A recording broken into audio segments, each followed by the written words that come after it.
अस्सलामुअलैकुम नाज़रीन, आप देख रहे हैं Suhail Iqbal Khan official YouTube channel. मैं हूं वजीहा साजिद और मेरे साथ इस वक्त मौजूद हैं सुहेल इकबाल खान। तो नाज़रीन, आज जिस टॉपिक पर हम बात करने जा रहे हैं तो दो हिस्सों पर हमारा ये प्रोग्राम मुश्तमिल होगा, जिसमें पहले हिस्से में कराची से रॉ के एजेंट की गिरफ्तारी पर और इसके साथ भारत के लिए जो अफगान तालिबान का एक बयान सामने आया है उस पर बात होगी। जबकि दूसरे हिस्से में हम बात करेंगे मुल्क में बढ़ते हुए कोरोना केसेस की और इस वक्त पाकिस्तान में जो मुकम्मल लॉकडाउन जारी है उसके खात्मे पर। तो सुहेल इकबाल, सबसे पहले ये बताइएगा कि भारत के लिए जो अफगान तालिबान का एक बयान सामने आया है उस पर आपकी क्या राय है और क्या ये भारत के लिए खतरनाक भी हो सकता है? बहुत शुक्रिया वजिया। गुज़िश्ता कुछ रोज पहले अफगान तालिबान के एक जो सरबराह उनकी जानिब से एक CNN जो है BBC को नशरियाती इदारे को इंटरव्यू के दौरान उन्होंने भारत के लिए बहुत बड़ा पैगाम छोड़ा है। ये पैगाम कोई छोटा पैगाम नहीं है, बल्कि भारत को ये पैगाम दिया गया उनकी जानिब से। ये मोहम्मद शेर अब्बासी साहब हैं जो अफगान तालिबान के अमन जो मुज़ाकरात हुए थे उसमें भी ये सरबराही कर रहे थे। उनकी जानिब से ये कहा गया है कि भारत अपने मनफी जो प्रोपेगेंडा है उससे बाज रहे, क्योंकि अफगानिस्तान में भारत ने 40 सालों में जो कुछ मनफी प्रोपेगेंडा किया, चाहे वो सियासी हिसाब से हो चाहे वो अस्करी हिसाब से हो, वो बहुत इंतहा को पहुंचा हुआ है और वो मजीद अब अफगान तालिबान की जानिब से बर्दाश्त नहीं किया जाएगा। जिसके बाद अब एक भारत के लिए तशवीश की लहर तो जरूर है, क्योंकि इससे पहले जो तमाम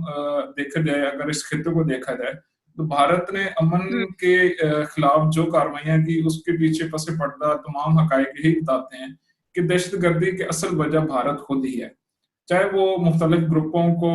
तालिबान के अपने मुख्तलिफ ग्रुप्स हैं और कुछ ग्रुप्स को भारत की जानिब से फंडिंग भी की जाती रही, उनकी अस्करी इमदाद भी की जाती रही। और इस तनाजुर में अब ये बारी आ चुकी है कि अफगान तालिबान ये समझ चुके हैं कि अफगानिस्तान में जो मिलिटेंट ग्रुप्स हैं उनको असल जो इमदाद है, असल जो उनके पीछे हाथ है वो भारत का ही है।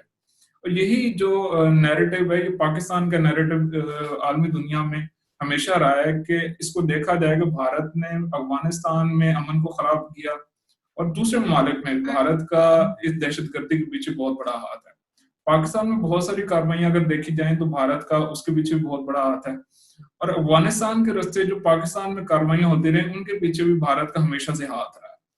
अब अफगान तालिबान की जानिब से ईद उल फितर के बाद भारत में बहुत बड़ी कार्रवाइयों का ऐलान किया गया और साथ ये उन्होंने ऑफर भी भारत को की है कि अगर वो अफगानिस्तान में अमन का रास्ते में हमारी मदद को आता है, हमारे साथ चलता है, तो फिर हम इस बारे में नेगोशिएट करने के लिए तैयार हैं। अदरवाइज भारत को मजा चखाने के लिए अफगान तालिबान का ये जो ग्रुप है ये तैयार बैठा हुआ है। अब इस सिलसिले में जो ज़ल्मे खलील हैं, जो अफगानिस्तान और अमेरिका के दरमियान जो मुज़ाकरात अमन के लिए हुए थे,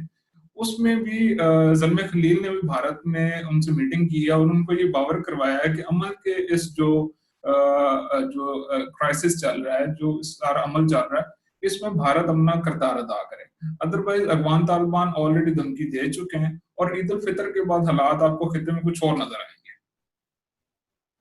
अच्छा, हमने देखा है कि हमेशा इस तरह के जो वाकयात होते हैं तो भारत की जानिब से पाकिस्तान पर जो है इल्जाम तराशियों का सिलसिला शुरू हो जाता है। तो क्या इस बयान के बाद भी भारत जो है वो हमेशा की तरह पाकिस्तान पर इल्जाम लगाना शुरू कर देगा? और क्या इस सारी सूरत हाल का, इस सारे सिनेरियो को क्या पाकिस्तान के साथ जोड़ा जा सकता है? देखिए भैया, ये तो हिस्टोरिकल अगर देखा जाए तो हमेशा भारत में जो भी कार्रवाई होती है, जो भी दहशतगर्दी के अपने कार्रवाई उनके पीछे अपने भारत के हाथ होते हैं, तो उसमें भी पाकिस्तान को हमेशा रगड़ा जाता है।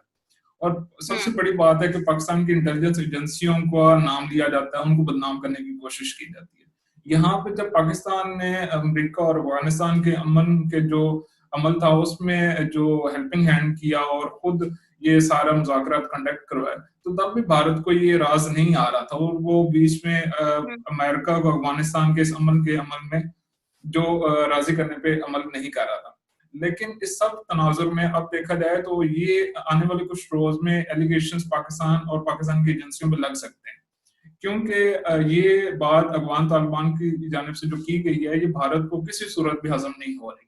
और ये वही अमल होगा कि इसमें पाकिस्तान को भी रगड़ा जाएगा और पाकिस्तान पे इल्जाम तराशी भी की जाएगी और यही भी कहा जाएगा कि एक तरफ पाकिस्तान अफगानिस्तान और अमेरिका के मुज़ाकरात करवा रहा है अफगान तालिबान का, और दूसरी तरफ अफगान तालिबान को एक बैकडोर पे ये कोशिश की जा रही है कि वो भारत के खिलाफ बोले। एक्चुअल में ऐसा कुछ भी नहीं है, लेकिन भारत का हमेशा ये वतीरा रहा है कि वो पाकिस्तान के खिलाफ बयानबाजी जारी रही है, चाहे वो उसकी मिलिटेंट आर्मी चीफ की जानब से हो, चाहे वज़ीर आज़म की जानब से, नरेंद्र मोदी की जानब से, लेकिन ये इल्जाम तराशी हमेशा पाकिस्तान के हिस्से में आती रही है। यानी कि पाकिस्तान को जो भी आने वाली सिचुएशन होगी, भारत के इस तरह के जो दरअंदाजी के मामलात हैं, उसके लिए तैयार रहना चाहिए। अच्छा, सुहेल इकबाल साहब, ये भी बताइएगा कि कराची से रॉक एजेंट की जो गिरफ्तारी है, उसके बारे में आपके पास क्या खबर है? वजिया गुज़िश्ता 2 रोज कबल जो FIA के जो एंटी टेररिज्म डिपार्टमेंट है, उसने कराची में कार्रवाई की है, जिसमें पुलिस सिंध पुलिस का एक जो ऑफिसर है, ASI है बताया जा रहा है, वो गिरफ्तार हुआ है और उसके ताने बाने जो रॉ के साथ वो मिल रहे हैं। अब ये जो ASI गिरफ्तार हुआ है, इसने 1991 में सिंध पुलिस ज्वाइन की थी और ये स्पेशल ब्रांच का हिस्सा है, और स्पेशल ब्रांच में इसकी जो ड्यूटी है वो airport Sindh airport Karachi airport पर लगाई गई थी। अब देखना ये है कि इतने 1991 से लेके 2008 में ये भारत का दौरा भी कर चुका है, और इस पे ये भी सच साबित हो रहे हैं एलिगेशंस के ये बहुत सारे जो मिलिटेंट्स हैं, बहुत सारे जो दहशतगर्दी के वाकयात में उसके पीछे इसका हाथ रहा है। अब देखना यह है कि सिंध पुलिस में इतने अरसे से एक जो ऑफिसर है वो जॉब कर रहा है ASI के लेवल पे, और वो स्पेशल ब्रांच का हिस्सा है, और इतना अरसे में उसने पंजाब सिंध पुलिस को और पाकिस्तान को कितना नुकसान पहुंचाया होगा। अब ये एक GIT तश्कील दे दी गई है जिस जो इन्वेस्टिगेट कर रही है इस मामले पे, लेकिन देखना यह है कि क्या पुलिस के इदारे में भी ऐसे लोग शामिल हैं जो हमारे ही राज भारत में पहुंचा रहे हैं, इमदाद भी कर रहे हैं। और देखना ये भी है कि साथ जो कराची एयरपोर्ट है वहां पे इसने बहुत सारे लोगों का साथ सपोर्ट भी की है, वहां पे उनको जो मुख्तलिफ मिलिटेंट्स आते थे जो उनको सहूलत भी फराहम की है। तो इस सब मामले में देखना यह है कि सिंध पुलिस के साथ तक जो इसको इन्वेस्टिगेट करती है इस मामले को कहाँ तक पहुंचाती है। यानी कि सिंध पुलिस अब अपना कितना किरदार अदा करती है, ये चीजें भी देखना बाकी है और उम्मीद करते हैं कि ऐसे ही होगा। अच्छा सुहेल साहब, ये बताइएगा कि आजकल जो सूरत हाल है, कोरोना केसेस के बढ़ते हुए केसेस आजकल सामने आते जा रहे हैं, लेकिन दूसरी जानिब देखा जाए तो मुकम्मल लॉकडाउन का जो खात्मा है उसकी बात भी की जा रही है। तो आने वाले वक्त में किस तरह की सूरत हाल देख रहे हैं आप? देखिए, जब कोरोना पाकिस्तान में आया था वहां पे कुछ हद तक लॉकडाउन शुरू किया गया था, और उसके बाद हमेशा वज़ीर-ए-आज़म की तरफ से यही बात सुनने में आई कि लॉकडाउन को खत्म किया जाए, लॉकडाउन या तो किया ना जाए और या सॉफ्ट लॉकडाउन की बात की जाती है। अब जबकि पंजाब, खैबर पख्तूनख्वा में और आज़ाद कश्मीर की जानिब से जो स्मार्ट लॉकडाउन है उसको भी आहिस्ता खत्म करके ट्रांसपोर्टेशन भी स्टार्ट कर दी गई और शॉपिंग मॉल्स वगैरह भी स्टार्ट हो गए, कुछ मखसूस टाइम मिला लेकिन खुल चुके हैं। अब इसके साथ कल सुप्रीम कोर्ट की तरफ से एक फैसला आ चुका है जिसमें ये कहा गया है कि शॉपिंग मॉल्स के लिए एक मखसूस टाइम नहीं हो सकता, उनको 24 घंटे और जितना घंटे उनका पहले टाइम चल रहा है वो चला सकते हैं बुनियादी SOPs के तहत। और साथ ही सिंध जो हुकूमत है उसको भी हिदायत जारी की गई है वो महकमा हेल्थ सिंध को एक दरखास्त दायर करे और शॉपिंग मॉल्स और दूसरे जो लॉकडाउन के हवाले से चीजें बंद है उनको खोलने की हिदायत जारी करे। अब देखना यह है कि ये सब चीजें तो खोलना और लॉकडाउन को खत्म करना कोई बड़ी बात नहीं, लेकिन असल बात है कि SOPs पे अमल दरामद कौन करवाएगा। ट्रांसपोर्टेशन तो ओपन कर दी गई, लेकिन इनके SOPs को कौन जारी करेगा। होना तो ये चाहिए कि सब कुछ खोलने से पहले, लॉकडाउन खत्म करने से पहले, ट्रांसपोर्टेशन खोलने से पहले SOPs जारी किया जाए, उन पे SOPs के लिए मॉनिटरिंग टीम्स बनाई जाए, क्योंकि आने वाले कुछ रोज में और पीक टाइम हो सकता है कोरोना वायरस के हवाले से। इस टाइम भी डेली बेसिस पे 1000-2000 केसेस पूरे पाकिस्तान में रिकॉर्ड किए जा रहे हैं, जो आने वाले टाइम में ये कहा जा रहा है कि पीक टाइम हो सकता है। डॉक्टर्स की तरफ से भी पूरे पाकिस्तान में यही कहा जा रहा है कि इस लॉकडाउन को खत्म ना किया जाए, स्मार्ट लॉकडाउन रखा जाए, ट्रांसपोर्टेशन को स्टार्ट ना किया जाए। लेकिन अब सुप्रीम कोर्ट की तरफ से एक फैसला आ चुका है और उन्होंने यही फैसला सुप्रीम कोर्ट ने दिया जो फैसला हुकूमत कर चुकी थी। अब देखते हैं कि नेक्स्ट टाइम जो आने वाले दौर है, आने वाले दिन है ईद के बाद, वो कोरोना वायरस के तादाद में उनमें किस हद तक इजाफा होता है,